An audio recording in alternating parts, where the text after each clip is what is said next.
السلام علیکم ورحمۃ اللہ وبرکاتہ۔ 8ویں جماعت کی اردو کی 5ویں نظم ماں آج اس ویڈیو میں ہم دیکھیں گے۔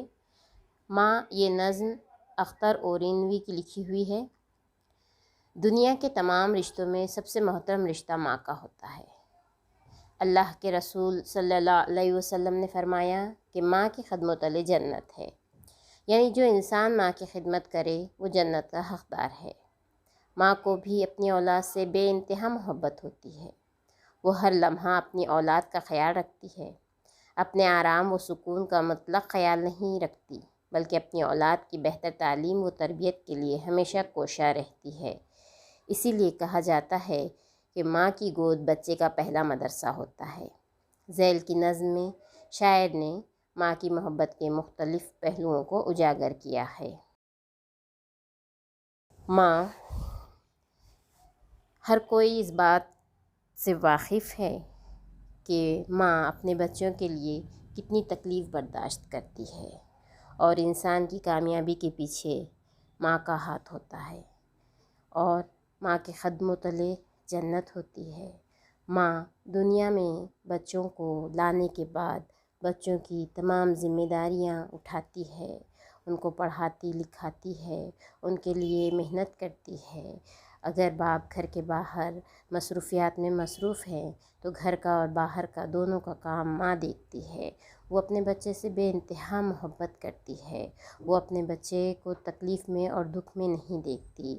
بچپن میں جب بچہ بول نہیں سکتا، چل نہیں سکتا، اس وقت بھرپور توجہ اور خیال رکھتی ہے، اور اسی کی بدولت بچہ چلنا سیکھتا ہے اور بولنا سیکھتا ہے۔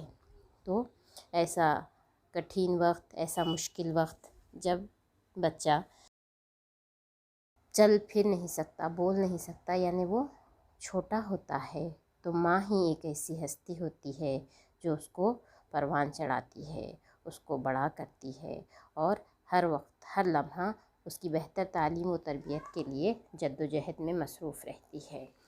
اور نبی کریم صلی اللہ علیہ وسلم نے اس متعلق جو حدیث فرمائی ہیں کہ ماں کے قدموں تلے جنت ہے، اس سے ماں کی اہمیت کا اندازہ ہوتا ہے۔ دنیا کے تمام رشتوں میں سب سے افضل اور سب سے محترم اور سب سے پیارا رشتہ جو ہے تو ماں کا ہوتا ہے۔ تو اختر اورینوی نے اس نظم میں کیا کہا ہے دیکھتے ہیں۔ جان پہچان، یعنی یہاں پر شاعر کا تعارف دیا ہوا ہے۔ اختر اورینوی بہار کے قصبے اورینا میں 19 اگست 1910 کو پیدا ہوئے۔ اختر کو ان کے والدین نے ڈاکٹر بننے کے لیے میڈیکل کالج میں داخلہ دلوایا، لیکن اچانک بیماری کی وجہ سے ان کا تعلیمی سلسلہ ٹوٹ گیا۔ بعد میں انہوں نے ایم اے کیا اور پٹنہ یونیورسٹی میں لیکچرر ہو گئے۔ اختر اورینوی نے تنقید، افسانہ نگاری، ناول نگاری، ڈرامہ نویسی اور شاعری کے میدانوں میں کامیاب طبع آزمائی کی۔ انہوں نے تقریباً 2 درجن کتابیں تصنیف کی۔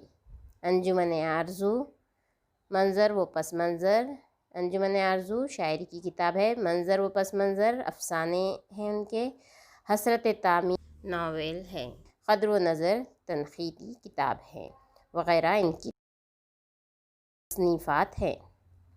31 مارچ 1977 کو وہ اپنے خالق سے جا ملے۔ یہ نظم انجمن آرزو سے لی گئی ہے۔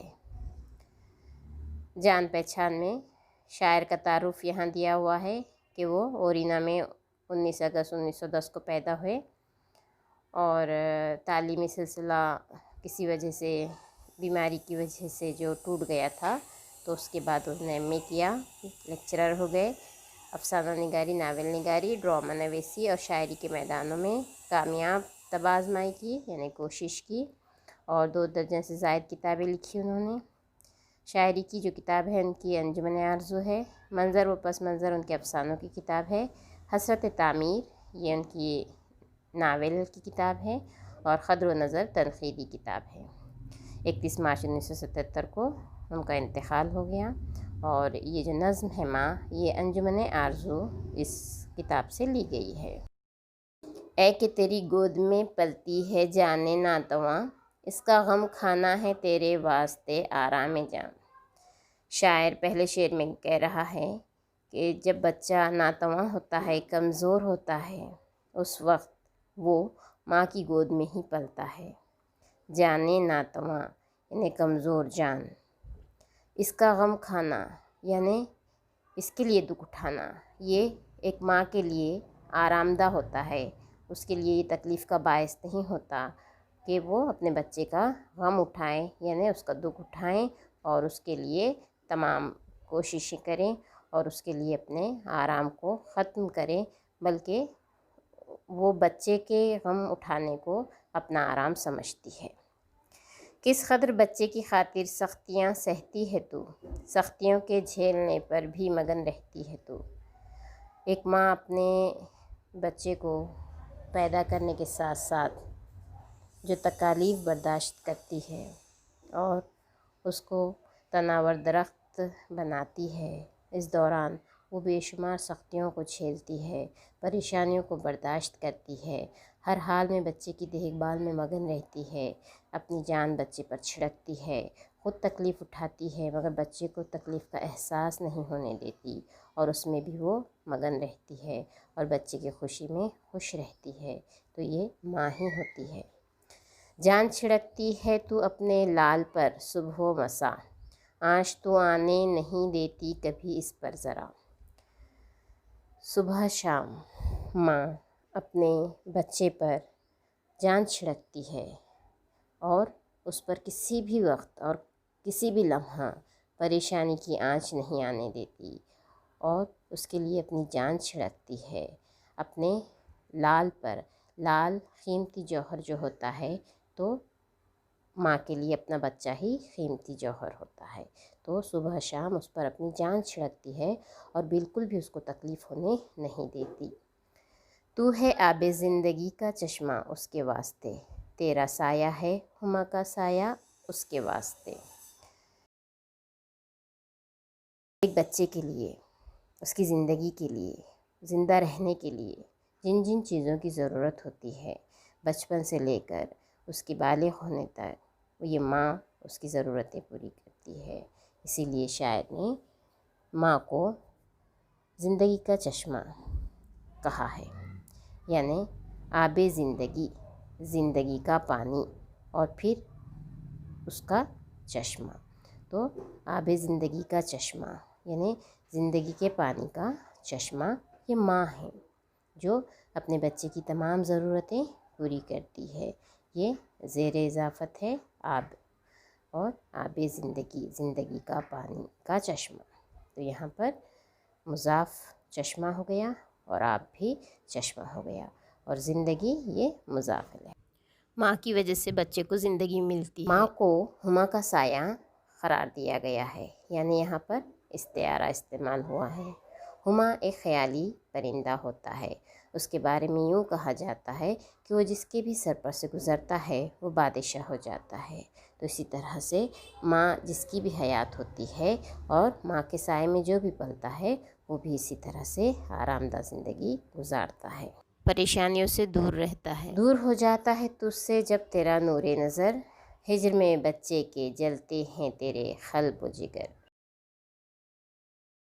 جب چھوٹا بچہ ماں کی نظروں سے اوجھل ہو جاتا ہے، دور ہو جاتا ہے، نور نظر یعنی چاہے بیٹا ہو چاہے بیٹی ہو، نور یعنی روشنی، نظروں کی روشنی یعنی نظروں سے جب روشنی دور ہو جاتی ہے یعنی اولاد دور ہو جاتی ہے، تو ماں جو ہے اپنے بچے کی جدائی، اپنے بچے کی دوری کو برداشت نہیں کرتی، اس کی وجہ سے اس کا قلب و جگر جلتا ہے، یعنی بہت زیادہ تکلیف وہ محسوس کرتی ہے، اپنے بچے کی جدائی کو برداشت نہیں کرتی اور بچے کی جدائی سے خون کے آنسو روتی ہے۔ اپنے بچے کے ساتھ رہتے ہوئے اپنے بچے کے مسائل حل کرنا یہ اس کو بہت پسند ہوتا ہے۔ قلب و جگر یہ واو عطف ہے۔ بچہ کتنا ہی غم زدہ کیوں نہ ہو، ماں کے پاس سکون محسوس کرتا ہے۔ لیتی ہے سو جان سے اس کی بلائیں بار بار، دم بدم دیتی ہے تو اس کو دعائیں 100,000۔ کبھی بھی بچوں نے اچھا لباس پہن لیں تو بہت پیارے نظر آتے ہیں، تو ماں بار بار ان پر پڑھ کر پھونکتی ہے اور اس کی بلائیں لیتی ہے اور 1000 مرتبہ دعائیں پڑھ کر پھونکتی ہے کہ بچہ محفوظ رہیں، اور کسی بھی قسم کے نقصان سے اس کی حفاظت کے لیے دعائیں پڑھ کر اس پر دم کرتی ہے۔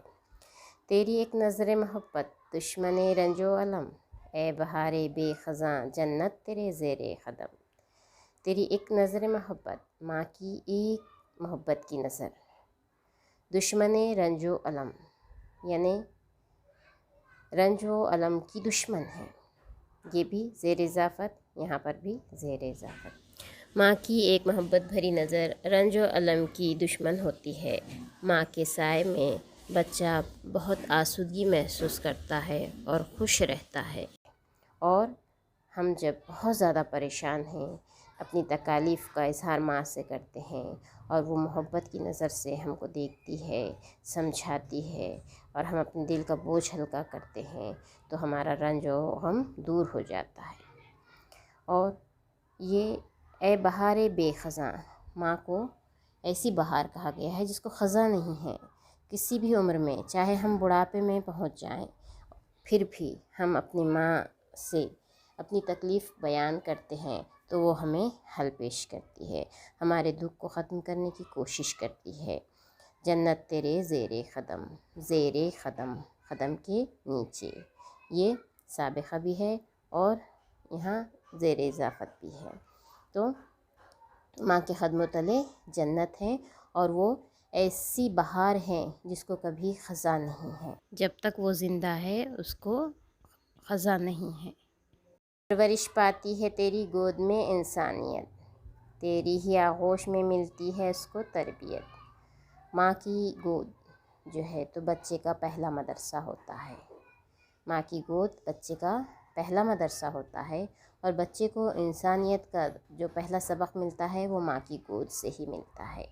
ماں کی تربیت انسان کو بلندیوں تک لے جاتی ہے، اور ماں کی گود سے بچے کو جو تربیت ملتی ہے وہ تربیت تا حیات اس کی رہتی ہے، اسی سے وہ نکھرتا ہے، اسی سے وہ پہچانا جاتا ہے۔ ماں تعلیم یافتہ ہے تو وہ اپنے بچے کی ویسی ہی تربیت کرتی ہے، اور پھر وہ اپنی ماں کا نام مزید روشن کرتا ہے۔ ہیچ ہے کونین کی تیرے مقابل دولتیں، تیری ہی تعلیم سے پاتی ہیں قومیں رفتیں۔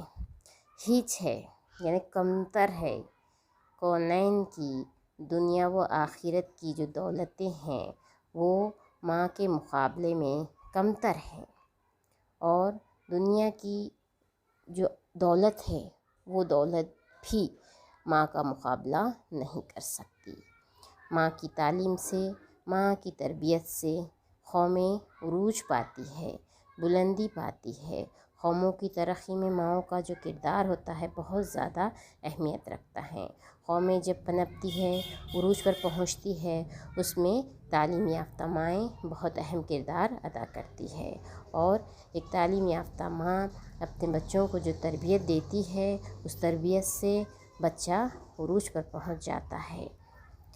خلق کر سکتی ہے بچے میں تو قلب شیر نر، تو اگر چاہیں بدل دے قسمت نوح بشر۔ ایک ماں اپنے بچے میں شیر کی طرح بہادری پیدا کر سکتی ہے۔ قلب شیر نر یہاں پر بھی زیر اضافت ہے، شیر جیسا دل، یعنی یہاں مراد لیا گیا ہے بہادری۔ شیر نر جو نر شیر ہوتا ہے بہت بہادر ہوتا ہے، اس کی طرح سے بہادری ایک بچے میں ماں ہی پیدا کر سکتی ہے۔ اور ماں چاہے تو آدمی کی قسمت بدل دیں، ماں چاہے تو اپنے بچے کی تربیت اس طرح سے کریں کہ بچہ کوشش اور جد و جہد سے اپنی قسمت بدل سکتا ہے۔ تو اس طرح سے ماں جو ہے یہ ایک ایسی ہستی ہے، ایک ایسا سایہ ہے جس کے سائے میں تمام پریشانیاں ہم سے دور بھاگتی ہے، تمام رنج و غم ہم سے دور بھاگتے ہیں۔ تو اس طرح سے شاعر نے ماں کی عظمت پر یہ نظم بیان کی ہے۔ تو یہاں پر جانے ناتواں کمزور جان، نون کے نیچے جو زیر ہے زیر اضافت، آرام جاں